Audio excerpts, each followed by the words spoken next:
नमस्कार, स्वागत आप सभी का। मैं हूं आपके साथ तुषार कौशिक। 5 बजे की खबरों की शुरुआत करेंगे 5 बड़ी खबरों के साथ। यूपी के सीएम योगी आदित्यनाथ अधिकारियों को धान गन्ना क्रय केंद्रों का निरीक्षण करने का निर्देश दे चुके हैं। सीएम ने इस दौरान सरकारी मशीनरों को दुरुस्त करने की नसीहत भी दी है। वहीं किसान आंदोलन को लेकर कैबिनेट मंत्री सुरेश खन्ना ने विपक्ष पर साधा है निशाना और विपक्ष पर किसानों को गुमराह करने का आरोप लगाया है। वहीं प्रयागराज में माफिया गणेश यादव पर पीडीए ने बड़ी कार्रवाई करते हुए अवैध तरीके से बने 2 मंजिला इमारत को ध्वस्त किया। चौथी बड़ी खबर यह है कि राजधानी लखनऊ में वकीलों ने पुलिस के खिलाफ तख्तियां लेकर नारेबाजी की। और आखिरी में खबर यह है कि आपको बता दें, पुलिस ने इस नए साल से पहले क्या बड़ी कार्रवाई की है, यह भी हम आपको बताएंगे। फिलहाल 5 ये बड़ी खबरें जिनका जिक्र हम करेंगे 5 की बात में, और इन खबरों को जानना आपके लिए बेहद जरूरी है।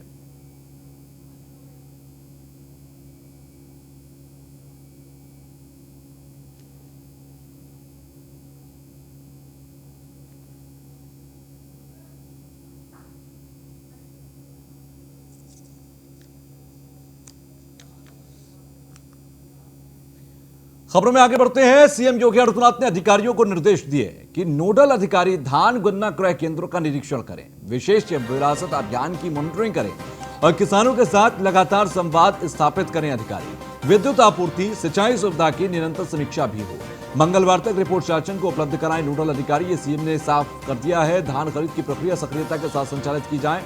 सीएम योगी आदित्यनाथ ने सरकारी मशीनों को दुरुस्त करने के भी निर्देश दिए। पीएम आवास योजना के तहत तेजी से निर्माण कार्य किए जाए। माघ मेले में साधु संतों श्रद्धालुओं को नहीं होनी चाहिए परेशानी, ये सीएम की तरफ से कहा गया।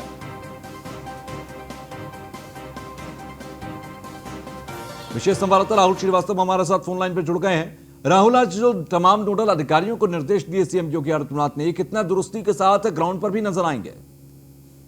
निश्चित तौर पर सीएम योगी आदित्यनाथ आज पूरे एक्शन मोड में नजर आ रहे हैं। लगातार जिस तरह से वो टीम 11 के साथ बैठक कर रहे हैं, तो कोविड के अलावा वो बाकी अन्य चीजों का भी अब समीक्षा कर रहे हैं। इसी क्रम में उन्होंने जितने की नोडल अफसर बनाए गए हैं, उनसे कहा है कि वो धान केंद्रों और गन्ना के केंद्रों का निरीक्षण करें और मंगलवार तक रिपोर्ट शासन को उपलब्ध रहेगी। लगातार शिकायतें मिल रही है किसानों की कि धान क्रय केंद्रों पर मनमानी हो रही है, वहाँ अभी तो बिचौलिए हैं, दलाल है, वो सक्रिय है। तो ऐसे में सीएम योगी आदित्यनाथ ने जो नोडल अधिकारी है उनको ये निर्देश दिया है कि वो सभी धान क्रय केंद्रों गन्ना क्रय केंद्रों का निरीक्षण करें और अपनी रिपोर्ट शासन को उपलब्ध करें। इसके अलावा जो गौ आश्रय स्थल है, जहाँ की व्यवस्थाओं को लेकर लगातार सरकार पर निशाना साध रहा है, तो ऐसे में वहां का वो निरीक्षण करें, वहां की वो जायजा लें।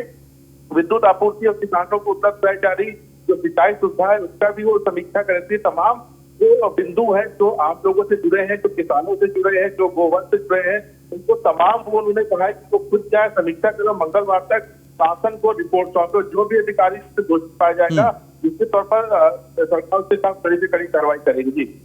ठीक है, चलिए, शुक्रिया हमसे जुड़ने के लिए। तो किसानों के साथ लगातार संवाद स्थापित करें अधिकारी, ये सीएम की तरफ से कहा गया। विद्युत आपूर्ति सिंचाई सुविधा को निरंतर समीक्षागत रखा जाए, तो ये भी सीएम योगी ने कहा। मंगलवार तक रिपोर्ट शासन को उपलब्ध कराए नोडल अधिकारी।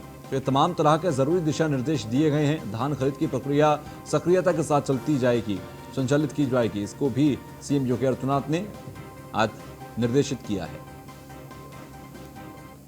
अब खबर शाहजहांपुर से है, जहां पर विपक्ष पर बरसे मंत्री सुरेश कुमार खन्ना। किसान धरने को लेकर कैबिनेट मंत्री का बयान, किसानों को गुमराह कर रहा है विपक्ष। किसानों के हक में यह कानून बीजेपी सरकार लाई थी। यह कृषि कानून किसानों के लिए लाभदायक है और पश्चिम बंगाल के राज्यपाल पर भी सुरेश खन्ना ने तंज कसा है। राजनीति में अहंकार ठीक नहीं। कैबिनेट मंत्री ने कहा कि अगर पश्चिम बंगाल सरकार किसानों के हित में कुछ चाहती है तो केंद्र के द्वारा भेजी जा रही सुविधाएं उन तक पहुंचाने का कार्य करे। कार और जिद दोनों की मनादी होती है, और न अहंकारी आदमी बहुत सफल हो पाता है, न बहुत जिद्दी आदमी। और खास तौर से जो निगेटिव जिद पालने वाले लोग हैं, उनको ज़रूर इस बात के लिए आत्ममंथन करना चाहिए। आज पश्चिम बंगाल की जो स्थिति बनी है, उसकी सबसे बड़ी जिम्मेदारी वहाँ की मुख्यमंत्री ममता बहन जी की है। उनको चाहिए कि पश्चिम बंगाल के काश्तकारों का, किसानों का विशेष रूप से अगर वो भला चाहती हैं, तो केंद्र के द्वारा जो भी सुविधाएं प्रदत्त की गई हैं, उन सुविधाओं को उन तक पहुंचाने में बाधा न बने। और हर प्रकार से उनको ये कोशिश करनी चाहिए कि उन लोगों को वो चाहे किसान सम्मान निधि हो या दूसरी सहूलतें हों, वो उन लोगों तक जरूर पहुंचे। टीम 11 के साथ आज सीएम योगी आदित्यनाथ ने एक बैठक की और जरूरी दिशा निर्देश दिए। सीएम ने कोरोना के नए स्ट्रेन के दृष्टिगत पूरी सतर्कता बरतने के निर्देश दिए हैं। यूके, फ्रांस आदि देशों से प्रदेश में आए लोगों की जांच की जाए, ये भी यहां कहा गया। टीम गठित कर फोकस्ड कॉन्ट्रैक्ट ट्रेसिंग की जाए। सीएम योगी की तरफ से कहा गया, देशों से आए लोगों को क्वारंटीन कर इनकी टेस्टिंग किए जाने के निर्देश हैं। नोडल अधिकारीगण संबंधित जिलों में कार्रवाई करें और मॉनिटरिंग करें। सीएम ने कॉन्ट्रैक्ट ट्रेसिंग और सर्विलांस की व्यवस्था को प्रभावी बनाए रखने के निर्देश भी दिए। कोविड चिकित्सालयों की व्यवस्थाओं को चुस्त दुरुस्त रखा जाए। टेस्टिंग कार्य को पूरी क्षमता से संचालित करने के निर्देश हैं। लोगों को कोविड-19 से बचाव के लिए संबंध में निरंतर जागरूक करते रहें। कोविड-19 के वैक्सीनेशन के संबंध में समयबद्ध ढंग से कार्रवाई भी की जाए। इस बात को भी यहां पर सीएम योगी आदित्यनाथ की तरफ से कहा गया, तो टेस्टिंग कार्य को पूरी क्षमता से संचालित करने के निर्देश दिए गए।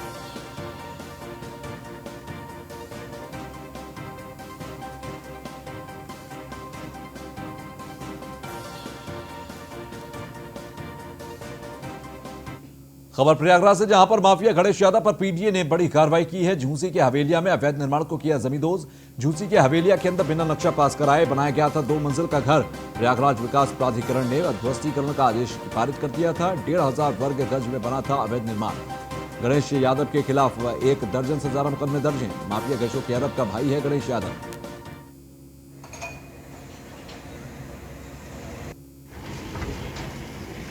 तो 1,500 वर्ग में यह अवैध निर्माण बनकर तैयार हुआ था, लेकिन इसके बाद आज सरकारी पंजा, पीला पंजा इस घर पर चला। 2 मंजिला यह घर, आपको बता दें कि माफिया अशोक यादव का यह भाई है गणेश यादव, जिसके घर पर पीडीए ने बड़ी कार्रवाई की है। संगम नगरी प्रयागराज में ऑपरेशन नेस्तनाबूद जारी है। आज बारी है झूसी इलाके के कुख्यात माफिया सरगना गणेश यादव की। गणेश यादव उस समय सुर्खियों में आया था जब 2005 में उसके ऊपर AK-47 से हमला हुआ था। हमले के बाद से वह हाईलाइट हुआ और उसने अपनी संपत्तियों को बढ़ाना शुरू कर दिया। फिलहाल वो कई 100 करोड़ का आसामी है। उसकी असेसमेंट फिलहाल प्रशासन कर रहा है, लेकिन आज प्रशासन ने उसके 1,500 वर्ग मीटर में बने मकान को नेस्तनाबूद करने की कार्रवाई शुरू कर दी है। ऑपरेशन माफिया इसी तरह जारी रहेगा और गणेश यादव के अन्य मकानों पर भी पीडीए का बुलडोजर जल्द ही चलेगा। आलोक मालवी, न्यूज़ 1 इंडिया, झूसी, प्रयागराज। खबर लखनऊ से, जहां पर एटा में पुलिस के वकीलों को पीटने का मामला सामने आया और अधिवक्ता राजेंद्र शर्मा की पिटाई पर वकीलों ने प्रदर्शन किया। हाजूरतगंज में बड़ी संख्या में प्रदर्शन करने पहुंचे वकील। परिवर्तन चौक पर जारी प्रदर्शन में महिला वकील भी मौजूद रही। पुलिसकर्मियों के खिलाफ कार्रवाई किए जाने की मांग को लेकर प्रदर्शन किया गया। तो आपको बता दें कि हाथों में तख्तियां लेकर एटा पुलिस के खिलाफ नारेबाजी हुई। मौके पर 2 थानों के पुलिस बल मौजूद रहा। जीपीओ जा रहे नाराज वकीलों को भी पुलिस ने रोका।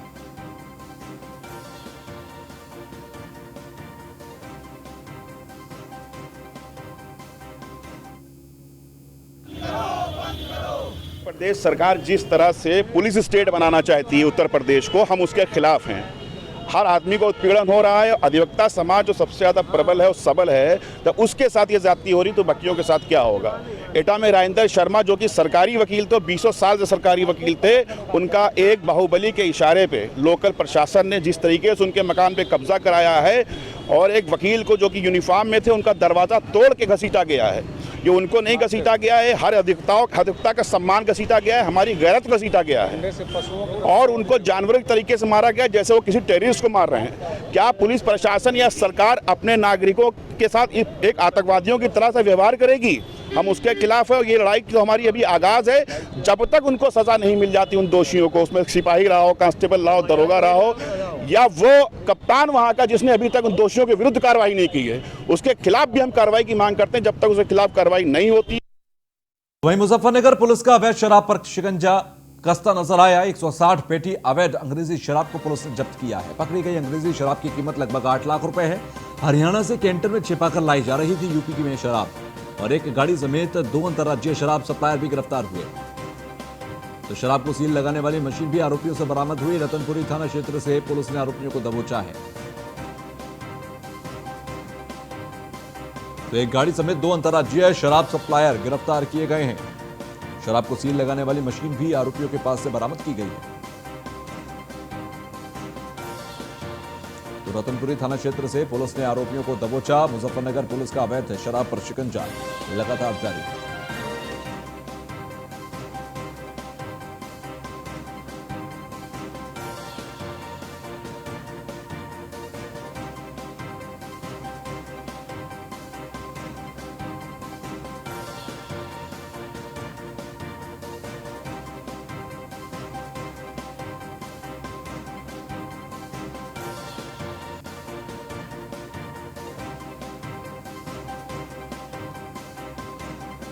तो मुजफ्फरनगर पुलिस का अवैध शराब पर शिकंजा दिखाई दिया है। सचिन जौहरी हमारे संवाददाता हमारे साथ जुड़ गए। सचिन, एक बड़ी कार्रवाई यहां पर मुजफ्फरनगर में हुई है शराब के खिलाफ, क्या कुछ कार्रवाई में बरामद हुआ है?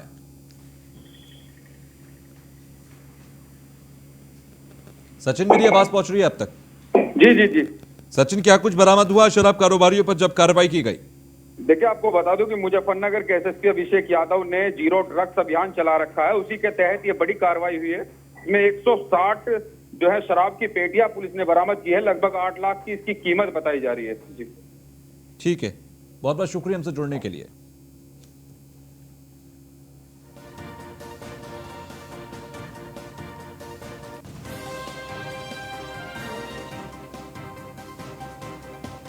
तो वहीं गाजियाबाद में झोलाछाप डॉक्टर के इलाज से एक महिला की मौत हो गई। इंजेक्शन लगाने के 5 मिनट बाद ही महिला ने दम तोड़ दिया।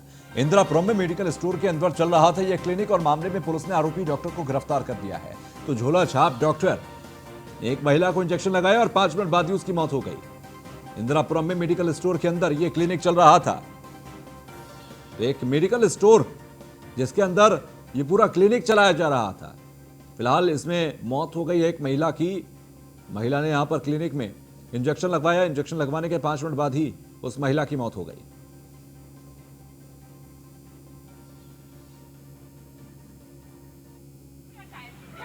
अच्छा, मैं तो डेट कर गई क्या आया हूँ पता नहीं।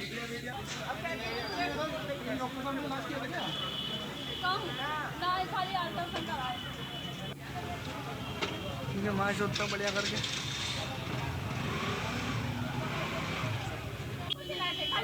ये क्या मेडिकल है, क्या है ये? क्लिनिक भी और मेडिकल स्टोर भी है। अच्छा, कौन सी डिग्री है सर आपका?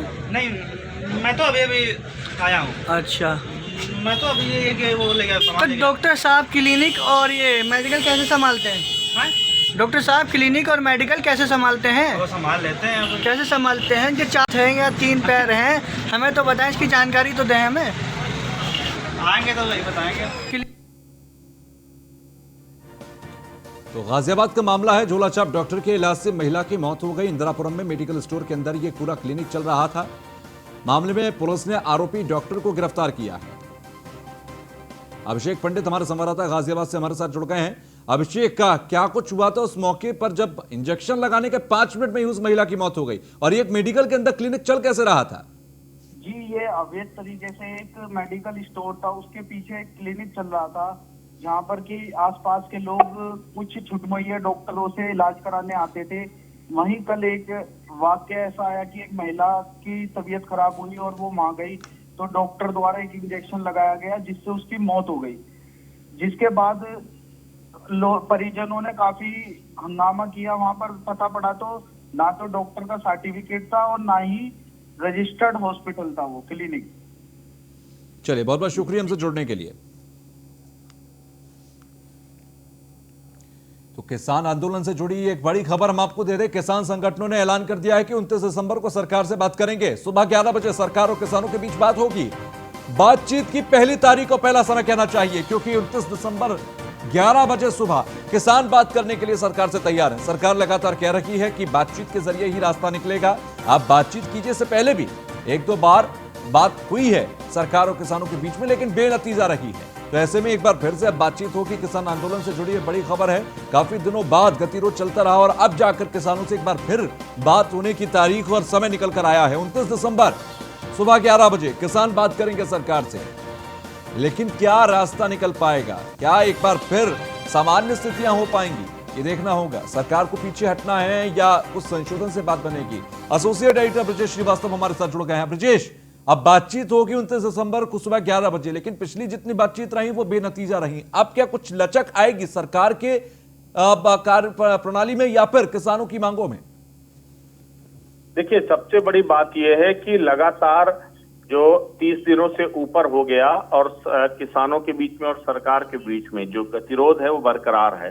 कई दौर की वार्ताओं के बाद भी गतिरोध नहीं टूटा, लेकिन अब 2 बार सरकार ने लिखित आश्वासन दिया, लिखित प्रस्ताव दिया, जिसे किसानों ने अस्वीकार तो कर दिया, लेकिन अब उसके बाद किसान नेताओं के साथ हुई कुछ ठोस बातचीत के बाद अब यह तय हुआ है कि 29 तारीख को सुबह 11 बजे सारे किसान संगठन और सरकार के प्रतिनिधि बैठेंगे और निर्णायक दौर की बातचीत होगी।